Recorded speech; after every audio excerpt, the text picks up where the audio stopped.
Hi, I'm Alberta, and I am sitting here with hardcore band Jesus Piece from Philly. How are you doing today, guys? I'm good. Yeah, we're doing great. We're doing great. Hella great. Super great. And Y'all are here in Houston for the They Show Me the Body worldwide tour. Yeah. And what number is this one? Like, what number stop is Houston? 9 or 10. yeah, I think this is Number 10. 10, I believe. We were just in Dallas yesterday. That was I don't remember. 10. Let's just say 10. Because I was just saying y'all were like in Miami 3 days ago. Right. So it was like, Oh my God. y'all are like here Yeah. in a flash. Feels weird. So it's been 5 years since y'all last recorded an album. Y'all did the Only Self debut album. And since then, we had like the pandemic and you became a dad. And like, what was it like for the band chemistry-wise? Like, were y'all practicing much? Were y'all communicating at all, checking in, anything like that? I mean, that's a lot of years to say just one thing. Right. But There's a lot going on in those Yeah. couple of years, you know? Would you But say that the of course, band, we're like- always staying in contact and Right. communicating. Practicing, maybe not so much.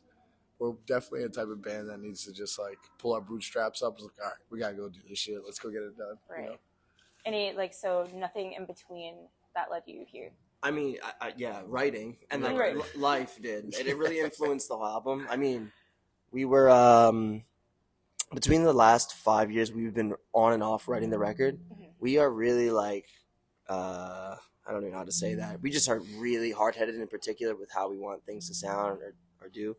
And if something is just not good or we're not feeling it, we'll just scratch it. It's just not really a good trait, to be honest, but we've been trying to be better about that. Right. We definitely stayed in contact. I think it was a much needed time off. As you said, he became a dad. We kind of we're all figuring what we want to do out, and it led us to being a lot more mature in songwriting and how we handle the band and how we play as well. Right. And now I feel like it actually solidified us, and now we're like a lot more of a driving force. Yeah. I think before the pandemic, everything was a little separated. We were like figuring things out because we were just still really learning. Mhm. Now we came back and it feels a lot more solidified. Absolutely. Yeah. I would agree with that statement. Yeah, And y'all have been doing things for so long, being formed in 2015. Yeah. Then 5 years later, you've already hit that 5-year mark. Pandemic hits, and then Right. you have that time to grow and things like that. Right. And something that you said, like you made sure it was something that you were like, because you're like kind of sticklers about Yeah. that kind of thing. One Mhm. thing that I will say I love about your band is I know that y'all don't like make anything that you don't love. You don't Right. put out anything that you just don't love. Aside from like, I mean, I'm not shitting on all the bands that like just do things for the sake of people liking it, but I'm kind of shitting on them. Yeah. So like, No, it's okay to shit on this band. it shows, the cliche shows in the Right. result of like the music. So I will say like I've noticed from Only Self till the singles that y'all put out Mhm. recently, like I've noticed a huge difference in your sound. How would you say that the band has matured from those obstacles, being that this is the sophomore album? Like musically or just Yeah, people-wise? musically. I think just like having a better understanding of what we wanted our sound to be, you know, because we were doing demos, we were doing these 7 inches, but we were on the move so fucking long that we didn't really get time to formulate what we wanted to do. So we were just Right. doing it, if I had to guess. Yeah. And going off of what he said, and actually going off what you said as well, is that we never do things that are untrue to us. Everything that you see, everything that's done is all true to what we like. Coming from, that's why a lot of people are really like, why does your merch look like that? Like, why do the videos, why are they not like super traditional to a metal band? It's like, we love metal. We also love this, and this, and we can speak on anything that we're doing, and it's nothing we're ashamed of, and we're not afraid to push the letter somewhere else. You know what I mean? It's actually it's more interesting to me to kind of give people that like really, that's what you went with. But then, you know, it sets trends, and you'll start to see things kind of come in formulation.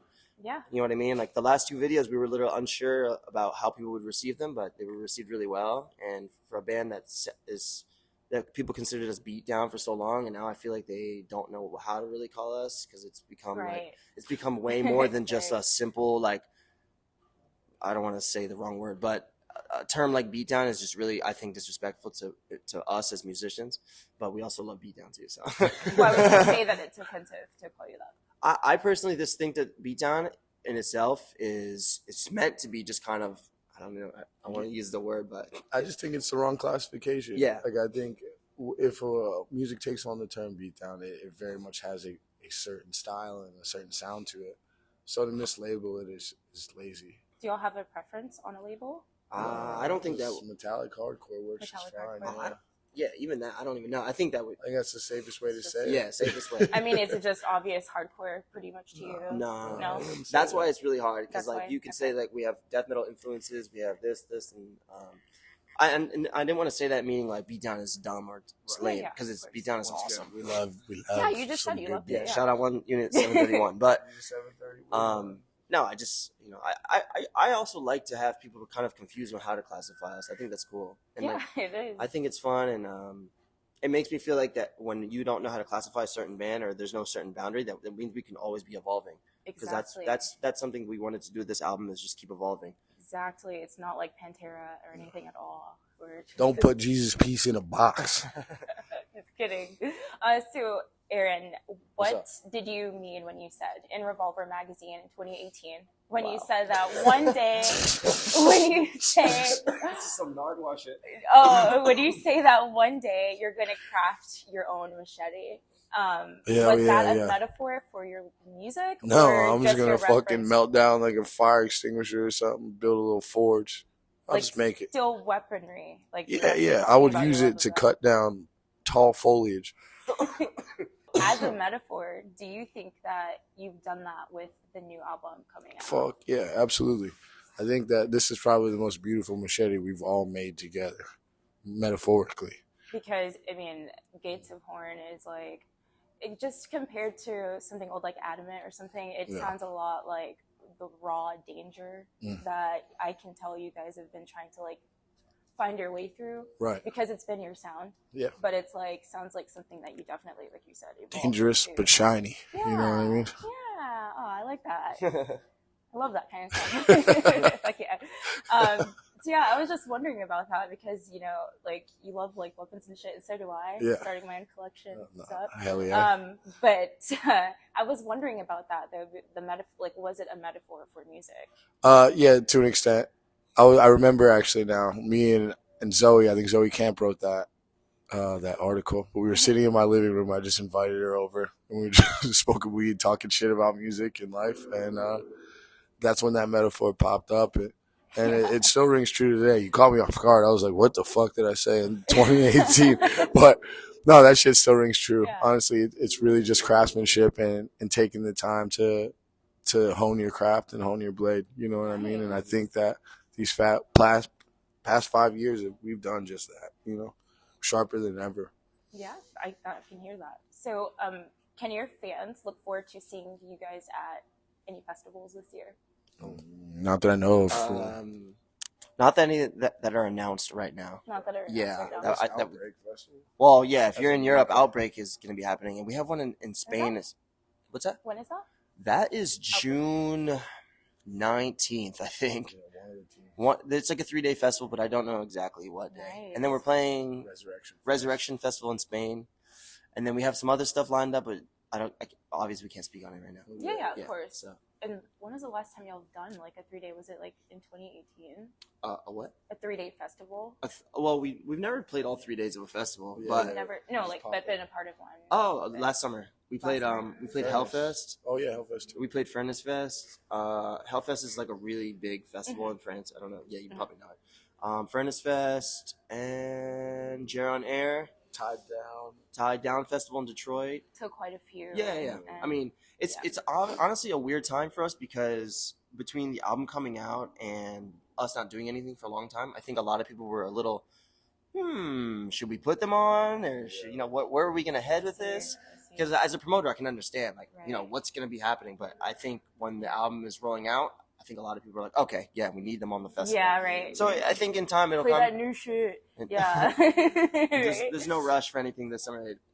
I think in the next year to 3 years we'll be out a Okay. lot. Yeah. So no teasers for now. Yeah. Yeah. Couldn't get it, guys. I'm sorry. Sorry, So what's your preference? Do you prefer larger venues or house shows?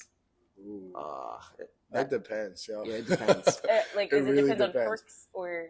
Both. I'm gonna speak for me. Yeah. I feel like I can speak for both of us because we both have played a lot of basements. We both played a lot of house shows. Yeah. And honestly, at some point you get tired of it because I've been, now that we've been like blessed to like play venues with good sound and actually get to hear us in like a professional way. Yes. It's like, damn, like, do we want to regress? Yes. Not that I'm against it, but I prefer to have a massive sound and feel like, you know, we're able to play how to the best of our extent. Yeah. Of course. But the house, you just can't beat that vibe. Yeah, the house. Like some of our first shows were in like Temple University basements, and they were probably some of the craziest. Better sound, does it make it more fun, or does the experience connecting with fans at a house show make it more fun? Sounds like I don't think there's one answer. I don't only connect with fans at house shows. Yeah, that's also true. Yeah, I walk around. I talk to everyone at every show because that's where we did come from. You know, like that's what I know. Walk around, drink some beer, smoke some weed, shoot the shit with the people around you. It's always a community-driven thing, and that's something I'll never lose or forget. So, I mean, in that answer, you know, like it's not necessarily, you know, the intimacy of the small room that I miss. Maybe it's just more so the chaos. Like anything could happen at a house show. Everyone's doing crazy shit. People get naked sometimes. Like shit gets a little wild, and that's what I like. It's that wild card factor. Yeah. But on the road, I don't want to be doing that shit because you kind of need that stability to stay sane out here. You know what I mean? It's good to hear everything every night. It's good to make sure your sound is on point every night, you know? That is true. Okay. But at the same time, like last night in Dallas, we played a pretty big room with a big ass barrier, and it did not stop anyone from like going crazy. So I really think if there's a barrier, it's really up to you to make it how you want. Right. You know what I mean? Like obviously there's like obstacles, but it's fun to be tested, you know, and how can we make this feel like a house show, even though it's a ginormous venue? How can we interact with these kids and make that chaos come to life? Church. Dude, I'm so glad you said that. I feel like that's the answer I was hoping that would come from that question. Are you a parent as well, or is it just you? Am I what? Are you a parent as well? No. My parent? No, I'm not a parent. No. But you've like witnessed what that could be like for him. I was there when his son was born. So this question's for you then. What's up? What kind of advice can you give to fellow musicians who have found themselves in parenthood, and how can they navigate two very different worlds and not give up? If you're a musician with a baby, I would tell you to establish custody of your child as soon as possible. Okay. So that you don't have to deal with no bullshit. Because at the end of the day, it sucks to have to be away from your kid to pay the bills. But if it's all going smoothly, then, you know, you'll get by. But there's a lot of other speed bumps that could get in the way for a musician who's a parent. So as long as you cover all your bases before you go, you won't have any hardships, really. You know, but I think the important thing to remember is, I want to say the wrong thing. I would hate to be like chilling 5 years from now. Someone's like, remember in 2023. But no, I just think that it's important to understand once you do have that child, you're no longer making music for yourself or for your ego. You know what I mean? If this is what you're going to dump your time into, you have to make sure it counts because it's an investment. Every day that you're away from that baby is an investment, and you got to make sure it's worth it. And if it's not, then maybe you got to prioritize a little bit, you know, but do what you need to do before you can do the things you want to do. Okay. Well, thank you. No problem. That was a hell of a quote. Right? Yeah. It's going to be like on like dad mode. He's on the Shakespeare shit for that one. Let's talk local scenes for a second. Okay. I know that this is what saved Jesus Peace, what brought you guys here. Just like you can arguably say about every band, that's their humble beginnings, of course. But to gain a group of large supporters and through the word of mouth, in the city of Philly, where like kids were coming out of the suburbs to go see you guys play sets, all because they said, you know, some of their friends like, oh, you got to go check out Jesus Peace, like this band's fucking awesome. So can you please talk to me and the people watching how critically important it is to support local music? I mean, Yeah, it's no brainer. Yeah, so I don't know. It's kind of like there's the answer you just said is what you just said is kind of the answer. Like you just I probably gave it away a little bit. No. It's not that. It's just in hardcore, at least from our background, it's like it's very crucial to be there to get. It's not just a take. It's give and take, but it's natural. You know what I mean? Like I don't know. I literally don't even know how to explain that. I think a good way to put it is that if you're not involved in your community, you can't expect anybody else to want to step out and make connections or to help you with your band or anything else. It's easy to try to get involved in something by just poking your toe online and being like, "What's up, guys?" You know, like just go show your face, talk to people, make sure they know who you are. So when it comes time for you to come play those shows, or you know what I mean, there's more than just the music behind it. Because at the end of the day, this community is not only about music. You know, like you got to talk to each other. And I think that was a huge help with us as a band early on, because not only were all of us doing bands, like we were always around going to different parts or going to Jersey or going to New York and stuff and making these friends and making these connections around our band. So by the time we were a band, the word traveled a lot easier because people know who we were already. People knew we were solid. Word of mouth. And to this day, like just as you said right away, you knew exactly where we were from, because that's what we represent 100% always since day one, and we'll never stop representing where we're from. And because we're proud of that, and like no matter what happens around the world or wherever we end up, we always know that this was our foundation, and it's where we came from, and we're not ashamed to say that. What point, like what moment was it for both of you where you noticed that, okay, the local scene is like vitally important, and not just for music, it's just to help kids who are not even making music Probably like not be 2011. depressed. Yeah, probably when I first started going to shows. 2000. 2010, 2011. Yeah. For me, at least, like that's when I started going more regularly. I just got out of school and stuff. It was like I don't really know what to do with my time. I don't really do too good with boredom. I just kind of go find shit to get into. And at that time, I wasn't getting into the best things for fun. So I found hardcore and skateboarding and stuff, and I learned right then and there. Absolutely, because I went from feeling like I really didn't have much of a place in this world to being like, maybe this is where I'm supposed to be at, you know? Yeah. Maybe I could have did it a little more healthier at the time. Seems like it was just like at the end of the list in some way, and then you finally got there, and you're just like, oh. It wasn't even on my list. I was just chilling. No, just like someone was like, "Come through." It's like, "Fuck it." Just like cross like all the things that you've tried like off your list of things, and then it's like local shows or like local communities. That's like the thing that you're left with, and you're just like, this is where I'm like supposed to be finally. But even like 10 or so years later, we're still learning a lot about what it's like to build a community, because even through the pandemic, a lot of shit has changed in music in general. So even us being on the road right now, it's a learning experience for us to be on this level of touring, and some of our peer bands are like, they're coming from places where they told us like they've seen us when they were young, so it makes us feel a little old. That's crazy. You know what I mean? It's just nuts, and I don't know.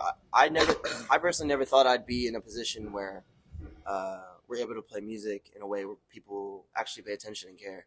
So it's really nice, because if coming from a local community, if you have the expectation, if you go into it thinking like we're gonna get big, you will fall on your ass every time. So fast. Yeah, I mean, maybe not every time. Maybe we'll get lucky, but most of the time, have that mindset. It's much better to go into it thinking I just want to play hard as fuck. I just want to go into it and just and share that energy with my peers, my friends.